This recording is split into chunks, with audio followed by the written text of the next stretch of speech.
안녕하세요. 아시아투데이 TV 시청자 여러분. 평일 오후 2시 시작되는 장혜찬의 정치펀치 다시 힘차게 달립니다.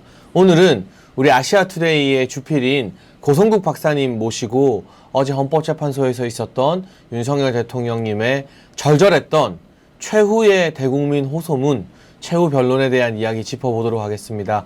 고성국 박사님 안녕하세요. 안녕하십니까? 네, 고 박사님께서도 어제 헌법재판소에서 대통령께서 말씀하시는 거 다 지켜보셨죠? 저는 어제는 안 지켜봤어요. 네. 이게 생방송도 아니고 네. 기성 언론들이 조각조각으로 무슨 속보 형식으로 해서 맞아요. 네. 전하는 거가 그 기성 언론들의 그 프레임 속에서 이렇게 왜곡되는 경우들이 많아가지고 네. 제가 일부러 안 봤고요. 그리고 새벽에 최후 진술문이 대체로 전문이 공개가 됐잖아요. 네. 그거를 2번 정독하고 그리고 대통령의 진심이 어디에 있는지 제 나름대로 좀 이해했습니다. 네. 그런데 그 전에 어제 그제부터 이제 최후 변론이 있다고 하면서 예. 그 기성 언론들과 좌파들이 일제히 그 주문이랍시고 한 것 중에 보면 재판 결과를 승복한다는 선언이 있어야 된다 이런 얘기 있었어요. 그런 이야기들을 사설로 많이 막 쓰더라고요. 그리고 또 어제 최후 변론이 있고 난 다음에 오늘 그 좌파들이 떠드는 거 보니까 또 일부 언론도 그러던데 편승해서 승복 선언이 없어서 뭐 어쩌다 이런 얘기를 해요. 네.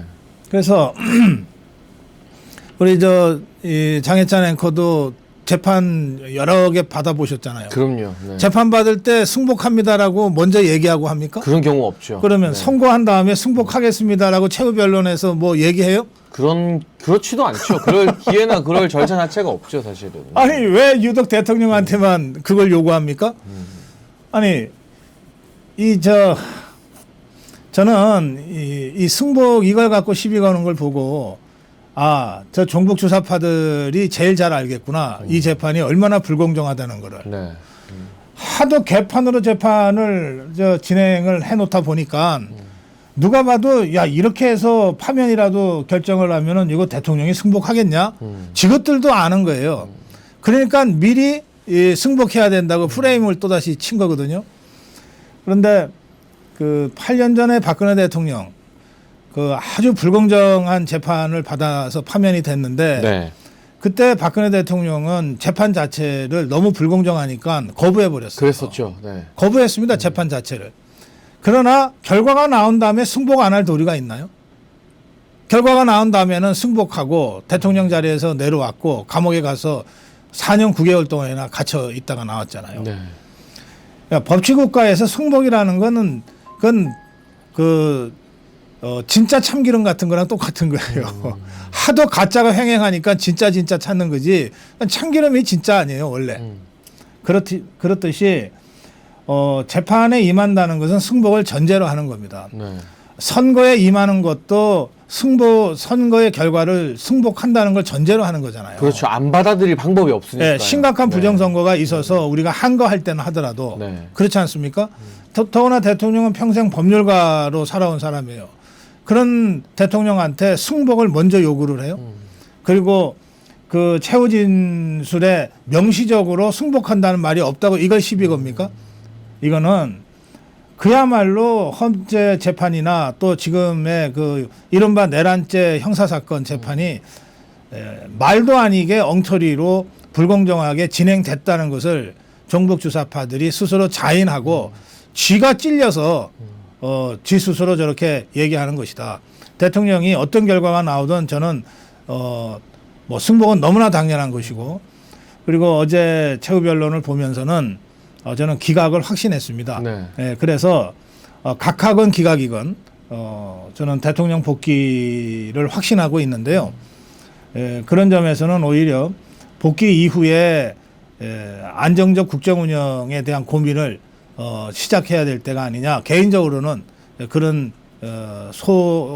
소감을 말씀드리고 싶어요. 네, 또 구체적인 이야기 계속 짚어볼 텐데요. 고성국 박사님께서 정말 중요한 부분 두 가지를 저는 짚어주신 것 같아요. 첫 번째는 언론이 조각조각 잘라서 보도하는 거 중요한 게 아니라 지금은 이미 이 윤석열 대통령님의 그 A4 용지 77장에 달하는 최후 진술 전문이 여러분 웬만한 언론사나 온라인에 다 공개가 되어 있습니다. 네. 이 전문을 보시고 윤석열 대통령의 그 절절한 마음을 우리가 보는 게 중요하다. 언론사에서 한두 문장 떼가지고 본인들 입맛에 맞는 것만 왜곡하듯이 부각시키는 그 기사가 아니라 대통령의 최후 진술 전문을 꼭 한번 정독해 보시라는 말씀 아주 중요한 포인트인 것 같고요. 두 번째는 뭐 보수고 진보고 할 거 없이 주요 언론에서 강조하는 승복 하는 게 사실상 이 불공정한 헌법 심판 앞에서 무릎을 꿇으라는 일종의 어떤 강요가 아니었나. 네. 그런 불공정한 프레임이 최후 진술하는 그날까지도 대통령에게 가해지고 있었다라는 점을 지적해 주셨는데 여기서 제가 시청자들이 가장 궁금해할 질문을 하나 드려보겠습니다. 네. 어제 그 최후 진술 전문을 쭉 보시고 이거는 기각이든 각하든 대통령이 돌아오는 게 확실해진 것 같다라고 방금 네. 말씀해 주셨잖아요. 네. 그렇게 판단하시는 어떤 근거, 우리 불안해하는 시청자와 국민들이 좀 믿고 의지할 수 있는 어떤 근거가 있을까요, 박사님? 예. 한 2달 전에 이제 계엄령이 선포되고 네. 그 후에 곧바로 이제 1차 탄핵, 2차 탄핵으로 해서 이제 탄핵이 된 그 상황에서 보면 뭐 탄핵은 뭐 피할 수 없는 그런 어떤 상황인 것처럼 네. 만들어졌어요. 기성 언론들이 전부 그런 식으로 몰고 갔고 또 대통령 지지율이라든지 탄핵 찬반 의견에 관련된 여론조사라든지 하는 게 다 절대적으로 대통령한테 불리하게 그렇게 발표가 됐습니다. 그랬죠. 네. 그런 상황에서 지금까지 정말 천신만고 끝에 이렇게 여론을 이제 뒤집었는데 헌법재판관들의 입장에서는 자기들이 헌법재판 시작하던 2달 전에는 그냥 파면시키는 게 너무나 당연한 분위기 속에서 됐는데 근데 지금 와서 보니까 뭐 여론이 달라도 너무 달라졌잖아요. 그러니까 애초부터 대통령 파면 결론을 내려놓고 밀어붙인 문영배나 4명의 좌파 재판관들한테는 뭐 더 이상 우리가 얘기할 필요도 없고 관심 가질 필요도 없어요. 네, 예, 네. 그런데 나머지 4명의 재판관들이 지금 굉장히 혼란스러워할 것 같아요. 그리고 여러 가지 어려움을 겪고 있을 것 같아요. 네. 그런데 이제 어제 대통령의 최후 진술은 그 4명의 헌법재판관한테 네. 대통령으로서 비상계엄을 발동하게 된 그 배경이 어떠했고 네. 또 어떻게 그 계획된 계엄이었고 네. 그래서 이것이 어떻게 적법하게 시작돼서 적법하게 끝났는지를 아주 구체적으로 아주 디테일하게 설명하잖아요. 그러면서 헌재 변론에서 쟁점이 됐던 2가지 부분에 대한 입장까지도 잘 밝히거든요. 네. 그래 놓고 나서 헌법재판이라고 하는 게 2가지를 고려해서 이루어져야 된다는 게 교과서에 있습니다. 하나는 합적법성. 네. 예. 그다음에 또 하나는 합목적성. 네. 적법해야 되고 그 결과가 국가와 국민한테 좋아야 된다는 뜻이에요. 쉽게 네. 말하면. 그런데 최근에 여론이 급변하면서 뭔가 이게 기각적으로 가는 것 같다라고 하는 분위기가 잡히자 좌파와 기성 언론이 들고 나온 것 중에 하나가 뭐냐면 이렇게 해서 대통령이 복귀하면 엄청난 혼란이 올 거다 이거예요. 그리고 이렇게 해서 복귀하면 대통령이 힘을 얻어서 다시 계엄할지도 모른다. 뭐 그런 이야기들은 막 마구잡이로 막 써대고 그렇잖아요. 있죠. 예. 그 2가지 부분에 대해서 대통령이 아주 분명하게 그리고 아주 확신을 가질 만큼의 설명을 합니다. 이미 그 계엄 자체가 국민들에게 이 위기 상황을 알리기 위한 것이었고 그거는 이미 국민들이 다 알게 됐다. 네. 다 알게 됐는데 뭘 또 알리려고 또 계엄하냐. 그럴 일 절대 없다. 그다음에 2번째는 복귀한 이후에 그 대통령 직분을 이런 식으로 운영하겠다라고 네. 하는 그 부분이에요. 로드맵을 밝혔죠. 그 부분이 네. 그야말로 한목적적인 거예요. 윤석열 대통령이 복귀하면 자기를 이렇게 공경에 빠뜨린 저 좌파들한테 막 복수하느라고 복수의 칼을 휘두르고 막 그렇게 해서 결과적으로 국정이 엄청 어렵게 될 이런 것이 아니고 네. 그야말로 국민 통합적 방식으로 또 87년 체제를 완전히 업그레이드 시키는 새로운 이 개헌을 통해서 내 임기까지도 포함해서 그리고 내정은 총리한테 다 맡기고 그야말로 국가 운명을 좌우하는 이 외교 문제와 안보 문제에 내가 집중하겠다. 이런 식으로 쫙 설명을 했단 말이에요. 그러니까 그 설명을 들으면 윤석열 대통령이 복귀하면 진짜 나라가 잘 운영될 것 같잖아요. 네, 네. 말하자면 그 한 목적성에 대한 대통령의 구상을 밝힌 거예요.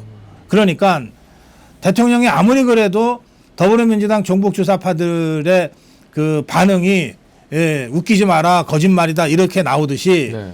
대통령의 이 최후 진술에도 4명의 좌파 헌법 재판관들은 꿈쩍도 안 했을 거예요. 그렇겠죠. 네. 그러나 정말로 그 심각하게 이걸 인용해야 되냐, 기각시켜야 되냐, 각하시켜야 되냐고 고민하고 있던 다른 4명의 헌법재판관들한테는 그 재판관들이 딱 듣고자 원하는 얘기를 어제 대통령이 최후 진술을 통해서 한 겁니다. 그러니까 더 이상 뭘 얘기할 수 있겠어요. 네. 대통령 입장에서. 네. 저는 어제 대통령의 최후 진술을 듣고 4명의 재판관들이 최종적으로 이거는 각하 또는 이건 기각이라고 결심을 굳혔을 거라고 생각합니다. 그래서 대통령의 최후 진술을 보고 제가 확신하게 된 거죠. 야, 근데 이게 제가 좀 소름이 돋는 게 우리 네. 박사님의 말씀을 들으니까요. 제가 뭐 여러 방송 나가면 좌파 패널들이랑 거기서는 많이 토론을 하게 되잖아요. 민주당 네. 패널들이랑. 제일 많이 하는 말이 네. 얘네가 처음에는 이게 뭐 위헌이다 위법이다 하다가 이게 이 헌법재판소 변론 과정에서 CR이 안 먹히니까 네. 요새는 이런 말을 많이 하더라고요. 아니 그래서 윤석열 대통령이 진짜 돌아오면 직무에 복귀하면 네. 나라가 더 혼란스러워지지 않겠냐. 국정이 운영이 제대로 되겠느냐. 예. 이 이야기를 제일 많이 했는데 네. 어제 대통령님의 최후 변론 최후 진술에서 네. 대통령께서 돌아왔을 때 네. 어떻게 안정적으로 국정을 운영할지 그 부분을 담은 게 그렇죠. 어떻게 보면 그 공격에 대한 완벽한 대답이었다라는 말씀을 들으니까 그렇습니다. 이게 소름이 돋으면서 뭔가 아구가 딱 맞는 것 네. 같은 그런 느낌이 드네요. 거기에 더해서 뭐 한 가지만 제가 사족처럼 말씀드리면 만약에 대통령이 그 파면이라도 되면 네. 이 성난 자유파 국민들을 누가 어떻게 다스릴 거냐? 컨트롤할 수 있겠어요? 어떻게 다독일 거냐? 예. 네. 그런데 더 나가서 기각이 돼서 대통령이 복귀를 해도 자유파 국민들이 이번 그 탄핵 저지 투쟁 과정에서 보여준 저 종북 주사파들에 대한 정말 뼈에 사무친 그 원한들이 있잖아요. 그렇죠. 네. 분노들이 있잖아요. 네. 이거를 어쨌든 발전적인 방향으로 국정 운영으로 승화시켜 내야 되거든요. 네. 근데 이 일을 할 수 있는 사람이 윤석열 대통령 말고 누가 있겠어요? 그러니까 윤석열 대통령이 어제 최후 진술에서 바로 그런 자신의 복귀 이후에 안정적이고 통합적인 국정 운영에 대한 비전을 제시한 거예요. 그러니까 뭐 헌법재판관이다 뭐다를 떠나서 대한민국의 미래를 걱정하는 정말 그런 사람이라면 누구나 다 대통령의 어제 최후 변론을 들으면서 대통령 복귀 이후에 지금까지의 그 엄청난 갈등과 이 투쟁 양상의 이 대한민국 사회가 어쨌든 통합적으로 갈 수 있겠구나. 대통령이 그걸 하겠다고 지금 나섰고 그걸 할 수 있겠구나라고 느끼게 된 거거든요. 그 점에서 저는 어제 대통령의 최후 변론은 굉장히 중요한 통합적 정치에 대한 그 일종의 그 선언이었다. 그렇게 그 의미를 부여하고 싶습니다. 그러니까 지금 이 비상계엄을 할 수밖에 없었던 좌파와 저 야당들의 무도한 어떤 정치적 린치, 네. 그리고 이걸 갑자기 내란으로 몰아가지고 대통령을 구속시키고 어제도 나오더라고요. 이게 국민들께 알리기 위한 비상계엄에 투입된 군 병력이 뭐 한 500여 명 근처인데 예. 대통령 체포하겠다고 3,000명이 동원됐다. 그러니까요. 예. 그럼 도대체 뭐가 내란인 것이냐라는 게 대통령님의 최후 진술 말씀에도 나왔던 걸로 알고 있는데 네. 그럼에도 불구하고 어떤 정치적 보복이나 복수가 아니라 국민 통합을 위해서 대통령의 임기를 포함해서 또 내치의 권한까지도 총리에게 많이 맡기면서 통합을 추진하겠다라는 말씀을 하셨잖아요. 네. 근데 방금 박사님 말씀에 또 너무나 중요한 키포인트가 있는 게 오늘 여론조사 나온 걸 보니까 헌재가 대통령님을 파면하면 41% 이상의 국민들이 이걸 수용 못하겠다고 응답을 해버렸어요. 당연하죠. 그러니까 이게 지금 광화문 광장으로 모이고 전국 각지로 모이는 이 국민들은 만에 하나 헌재가 파면 대통령 탄핵 결정을 내리면 그 누구도 이 국민들을 말릴 수가 없어요. 그런데 오직 한 사람, 네. 윤석열 대통령만이 직무에 복귀해서 이분들에게 통합의 메시지를 내면 이 국민들의 마음이 그래도 윤석열 대통령을 보고 좀 풀어지고 그렇죠. 이게 국민 통합으로 나아가고 갈등이 치유되는 방향으로 갈 수 있다는 점을 어제 짚은 거잖아요. 네. 지금 이 탄핵 국면의 최대의 피해자가 윤석열 대통령이잖아요. 네. 그러니까 이런 상황에서는 가장 피해를 크게 입었던 사람이 우리 함께 가자고 해야 비로소 함께 가질 수 있는 거죠. 그렇죠. 네. 네. 네, 그 점에서 저는 헌법재판관 4명이 정말 대한민국을 살리고 대한민국을 새로운 어떤 도약으로 가기 위한 징검다리로 도약대로 윤석열 대통령 빼고는 아무도 그 역할을 대신할 수 없다. 이런 데 대한 한목적적인 판단을 해주기를 바라는 겁니다. 그리고 트럼프 대통령 이야기도 나왔습니다. 대통령님의 최후 진술에서 미국의 트럼프 대통령은 취임하자마자 첫날 군대를 동원했다. 네. 국경 막고 우리가 다 봤잖아요.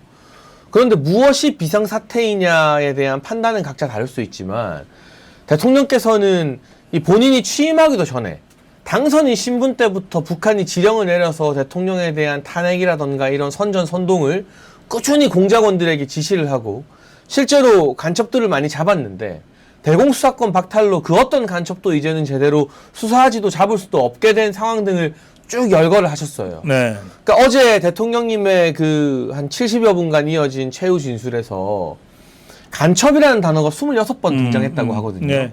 그러면 국정의 최고 통치권자로서 우리가 볼 수 없는 군과 국정원의 온갖 기밀 문서를 윤석열 대통령님은 다 볼 수 있잖아요. 그렇죠. 그럼 이 간첩의 위협과 북한의 어떤 우리나라 정치 개입 이런 것들이 대통령의 자리에서 느끼기에는 정말 심각한 수준까지 왔다고 받아들이는 것도 이 비상계엄의 중요한 합법적 근거 중 하나가 될 수 있는 거죠, 박사님. 예. 네. 그 대목을 대통령이 이렇게 설명을 했어요. 네. 그러니까 대통령으로서 가장 많은 정보를 접하고 있는데 그 최후 변론을 통해서도 구체적으로 얘기하기 어려운 예민한 문제는 보고서에다가 써서 제출을 했으니 네. 그걸 꼭 깊이 봐달라. 들여다 보시고 네. 성찰해달라 이렇게까지 주문하잖아요. 네. 그러니까 대통령이 최후 변론에서 한 이야기 차마 이게 이제 다 언론에서 어쨌든 녹화지만은 공개되는 걸 아니까 거기서도 하지 못하는 이야기들을 헌법재판관들한테 했다는 거거든요. 그러니까 그만큼 뭔가 내밀한 북한의 선거 개입 정황이나 이런 그렇죠. 것들이 다 있다는 거잖아요. 그렇죠? 네. 저는 그래서 진짜 간첩이 아니라면 좌파 성향의 헌법재판관들 중에도 한 명 정도는 돌아설 수 있다. 기각이나 예. 각하 쪽으로 돌아설 수도 있겠다. 그런 내용들을 진짜로 보면. 그 내밀한 보고서를 보면. 네. 진짜 간첩이 아니라면 전 돌아설 수도 있겠다는 생각이 들었어요.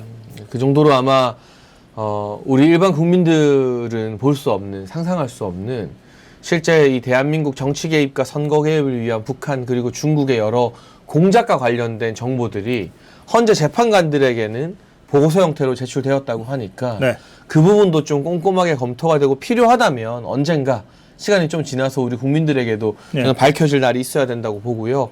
그래서인지 오늘 대통령실에서 대통령님 탄핵 선고 이후 처음으로 정기 브리핑을 재개했다고 합니다. 예. 이제 용산 대통령실도 윤석열 대통령님의 복귀를 전제로 해서 일상적인 업무를 회복하겠다라는 뜻을 내세운 건데 네. 뭐 지금 보면 출산율이 거의 9년 만에 반등했다고 해요. 반등했어요. 0.75명 이상으로. 그래서 오늘 이 대통령실에서 윤석열 정부 들어 최초로 신설된 저출생 대응 수석이 이 출산율 반등과 관련된 브리핑을 했대요. 네. 대통령실에서. 이런 어떤 움직임들도 대통령의 탄핵 기각과 복귀를 좀 우리는 당연시 준비하고 있다는 걸 좀 여론에게 퍼뜨리는 그런 긍정적인 사인으로 봐야겠죠. 예, 사실 윤석열 대통령이 그 직무정지 당하고 구속 불법 구금된 그 한 두어 달 사이에도 네. 그 윤석열 대통령이 지난 2년 7개월 동안 해왔던 국정 운영의 성과들은 계속 발표가 됐어요. 네, 네. 뭐 이를테면 방산 수출의 쾌거가 그 한 두어 달 반 동에 또 있었고 네. 뭐 여러 가지 일이 있었고 지금 조금 전 말씀하신 저출산. 출산율. 네. 근데 이런 거를 대통령 직무정지 당하고 감옥에 가 있는데 뭐 이런 좋은 일이 있습니다라고 하기가 그렇죠. 불가능하잖아요. 네, 네. 야, 그래서 그냥 다 넘어갔던 일들이 많습니다. 이제 대통령실도 어제 대통령의 최후 진술을 보고 확신을 가졌을 거예요. 아, 이거 기각이 확실하다. 대통령 복귀가 임박했다. 그러니까 당연히 준비하게 되는 거죠. 그러니까 이게 여러분 정치적으로 어떤 의미가 있냐면요. 사실 이 대통령님의 탄핵이 될 것 같은 분위기다 싶으면 네. 대통령실에 있는 참모들이요. 물론 안 그런 충실들도 있지만 짐 싸고 도망갈 국리부터 제일 먼저 해요. 아, 그리고 이삿짐 싸요. 아니, 그러니까요. 대통령 네. 방비워줘야 되기 때문에 이삿짐 싼다니까. 그리고 자기들 살 길 찾아가지고 네. 어디 뭐 다시 당으로 돌아오건 기업으로 가건 뭘 하건 다들 그렇게 자기 살 국리만 하게 돼 있는 게 정치권의 비정한 생리더라고요. 저도 안에서 경험해 보니까. 그런데 용산 대통령실이 돌아가고 오늘 기자를 모아놓고 출생률 반등에 대해서 출산율 네. 반등에 대해서 이야기하고 브리핑을 시작하고 어떤 메시지가 나왔느냐. 이 저출생 소송 브리핑 이게 끝이 아니다. 어허. 이제 주간 브리핑을 정기적으로 하겠다 했어요. 그럼 매주 한 번씩 기자들에게 대통령실의 업무 보고 정부의 업무 보고를 하겠다는 뜻이거든요. 그렇죠. 예. 그리고 또 한 가지 어제 TV조선 단독 보도가 있었는데요. 한덕수 총리 탄핵 선고를 헌재에서 먼저 할 예정이래요. 예. 근데 만약 우리 윤석열 대통령님이 탄핵되는 결론에 지금 무게감이 실려 있으면 부담스러운 한덕수 뭐 이창수 중앙지검장 최재해 감사원장 탄핵 선고는 안 하고 뭉개면 되거든요. 그렇죠. 예. 왜냐하면 대통령이 탄핵되면 자동으로 다 날아가는 거잖아요. 예, 대통령하고 묶어서 보내면 간단하지. 그러면은 이 헌재가 부담스럽지 않은 건데 한덕수 총리 탄핵 심판을 먼저 하면 이건 100% 기각이 나오지 않겠습니까? 네. 이진숙 방통위원장 경우를 봐도. 네. 그럼 이게 국민 여론에 있어서도 대통령 탄핵 기각 여론이 더 높아지는 건데 당연하죠. 헌재가 이걸 먼저 할 수밖에 없는 이유는 문영배, 이미선 등이 그 4명의 보수 성향 재판관들을 설득하고 있는데 이게 잘 안 되니까 더 미룰 수 없으니 어쩔 수 그렇죠. 없어서 이 한덕수를 먼저 하는 거 아닐까요? 그런 점도 있고요. 이건 뭐 너무 이게 말이 빨리 나가면은 좀 해서 좀 조심스럽긴 합니다만 왜 이거 이거 윤석열 끝났다라고 하는 분위기가 만들어지면 네. 뭐 서로 공세하려고 앞다퉈서 인신 구속하겠다고 대들어요. 다 구속시키고 다 탄핵시키고. 네. 경찰, 검찰, 뭐 공수처, 뭐 서로. 그런데 이게 기각적인 것 같아. 분위기가 완전히 바뀌어서라고 하면 네. 또 서로 먼저 할 거예요. 그래서 저는 탄핵 어제 최후 변론 이후에 헌재 분위기가 지금 완전히 일변했다고 보거든요. 네. 그렇게 되면 그럼 우리가 뒤처질 수 없지 하고 서울 중앙지방법원에서 네. 구속 취소 결정이 당겨져서 나올 수도 있어요. 그 분위기를 보고. 네. 예.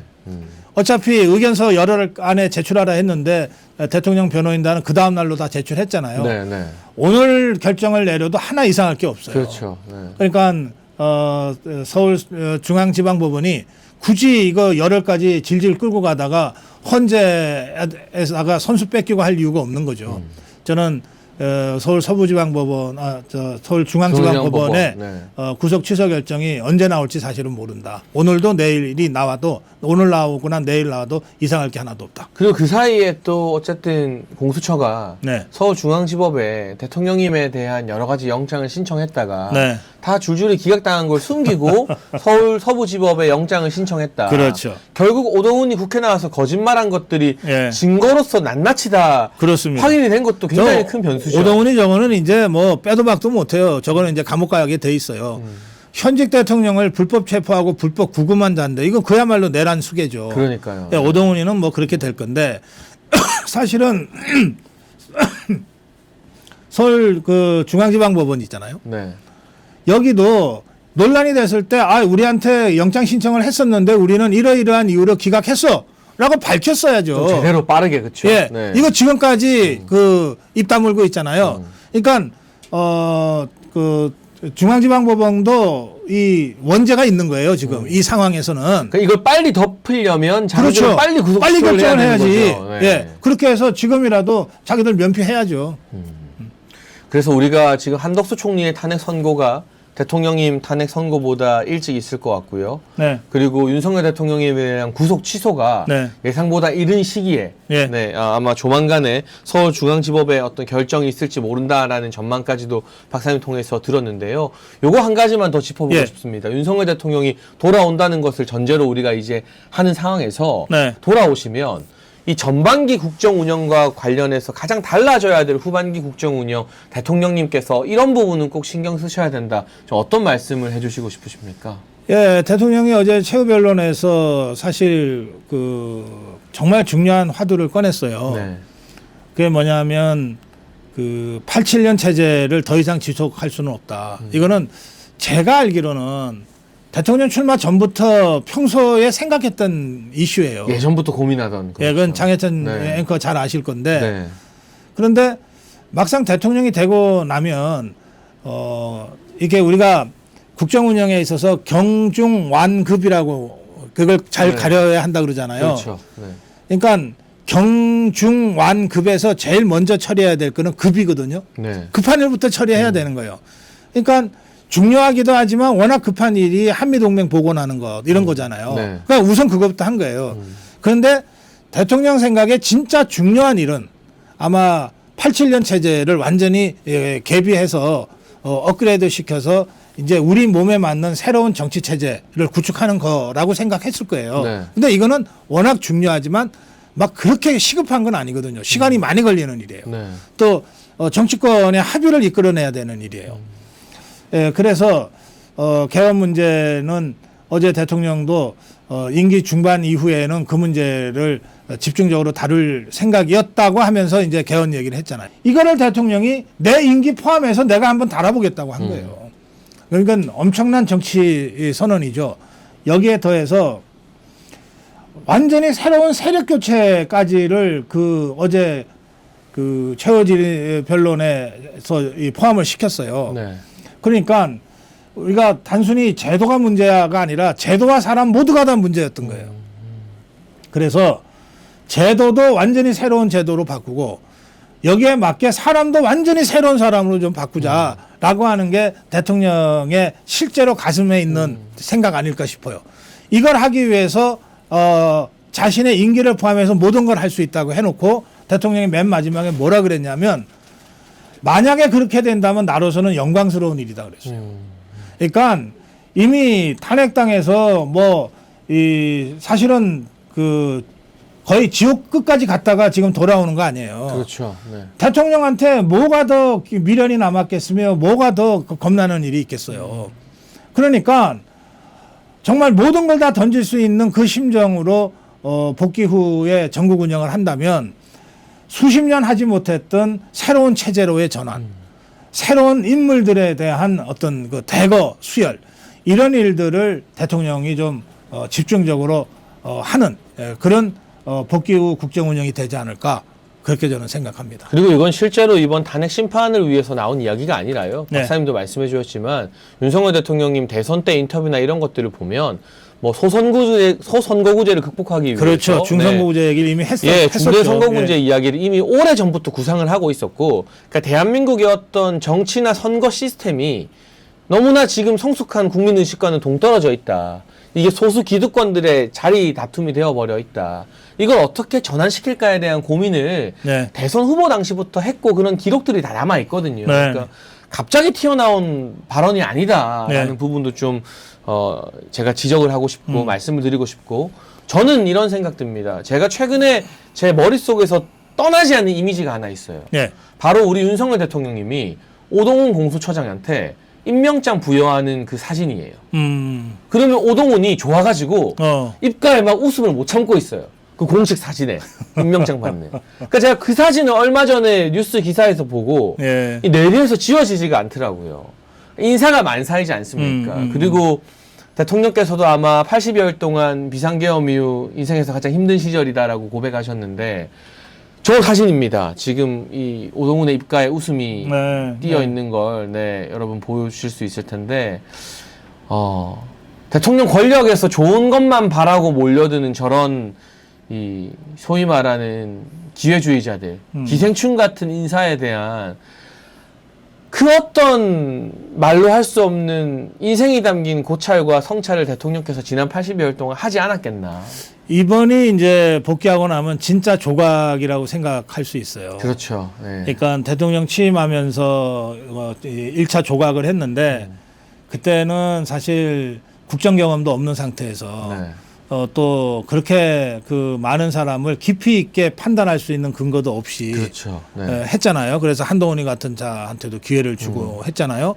그리고 또 선거가 갑자기 치루어졌기 때문에 대통령 입장에서는 그러니까 선거 때 신세진 사람들 무시할 수도 없고 또 인수위 과정에서 이런저런 온갖 꼬리표단 사람들이 다 들어왔으니까요. 막 호가호위하는 것을 다 걸러내지도 못하고 그랬는데 이제 윤석열 대통령은 그야말로 지옥에서 살아 돌아온 사람이에요. 어떤 정치인보다도 수많은 경험을 했고 가장 뼈아픈 인간적 배신까지도 다 겪고 이걸 넘어서면서 새롭게 국정 운영을 하는 거거든요. 그러니까 이번에 짠 팀은 그야말로 옥석을 제대로 가린 팀이 될 거예요.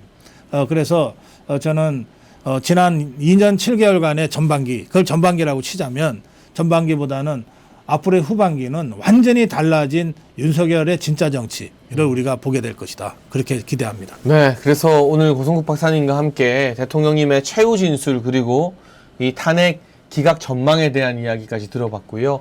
윤석열 대통령께서 돌아오면 또 어떻게 국정을 운영해야 되는가 이 이야기를 우리가 이렇게 나눌 수 있다는 것만으로도 좀 가슴이 벅차지는 것 같습니다.